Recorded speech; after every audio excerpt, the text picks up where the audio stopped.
What are the do's and don'ts, Sarah? The do's and don'ts. Well, good evening. Kate's gone through some of those, but I think as a judge, we have a lot of application, we have a lot of nominations to read, and we want something that comes off the page. But we don't want it to come off the page because it's sort of something spectacular. It's got to be things that are genuinely rooted in the school and in the school community. And I just sort of think of an example. You know, it's great to be told that somebody is a fantastic skydiver or whatever, you know, wonderful. That looks like the real go action man or woman. But there's a difference between that and the person who learns how to jump out of a plane in order to record for their physics lesson all the forces, the acceleration, the drag, and then goes back and uses it with their year 9s. So those sort of anecdotes are really important to us.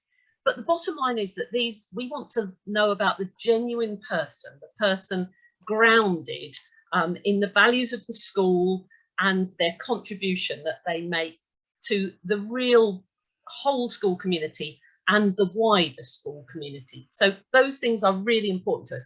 The worst position to be in as a judge is to look at a nomination and say, we think this is a great person or team.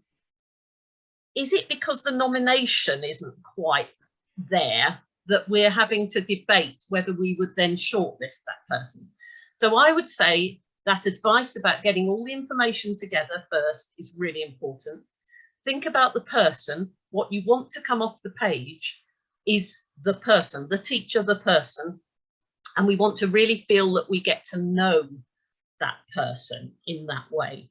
Once you've written that, your words, I would say, take those words and run them past some colleagues and say, is this a really good description of that person or that team? Get it checked out and be prepared to make some tweaks around there. And I think the last thing I would say on that, because those help sheets are really good and well worth going to, don't get your data manager to write this nomination. Data is great, but we can look for data about your school. We can look on Ofsted websites and so on. And perhaps I ought to say at that point, you know, you don't have to be an outstanding school to win a teaching award. We've seen some of our strongest nominations come from schools that are in really challenging circumstances. But, you know, we can put together some of that information if we just want some more context. Quote to us what people really feel and really say about people. Provide us with evidence and provide us with that evidence of impact, and you will put together a really strong nomination.